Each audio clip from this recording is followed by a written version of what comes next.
रावलपिंडी में सरकारी मुलाजिम के रूप में 2 रुकनी डकैत गैंग सीएनजी स्टेशन से 6 लाख लूट कर फरार हो गया। डकैती की सीसीटीवी फुटेज सामने आ गई है। मजीद जानेंगे डॉन न्यूज़ के नुमाइंदे ताहिर नसीर से। ताहिर, क्या तफसीलात सामने आ सकें? ताहिर नसीर से रब्ता करने की कोशिश कर रहे हैं। रावलपिंडी में सरकारी मुलाजिम के रूप में 2 रुकनी डकैत गैंग सीएनजी स्टेशन से 6 लाख लूट कर फरार हो गया। डकैती की सीसीटीवी फुटेज सामने आ गई है। मोटरसाइकिल सवार मुलजिमान फ्यूल स्टेशन से 6 लाख रुपए लूट कर फरार हुए और उसकी सीसीटीवी फुटेज सामने आ गई है। डाकुओं ने पेट्रोल चेकिंग के बहाने ऑफिस में दाखिल होकर ये वारदात की। रावलपिंडी में सरकारी मुलाजिम के रूप में 2 रुकनी डकैत गैंग सीएनजी स्टेशन से 6 लाख लूट कर फरार हो गया। डकैती की सीसीटीवी फुटेज सामने आ गई है।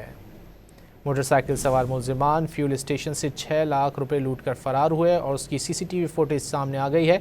डाकुओं ने पेट्रोल चेकिंग के बहाने ऑफिस में दाखिल होकर ये वारदात की।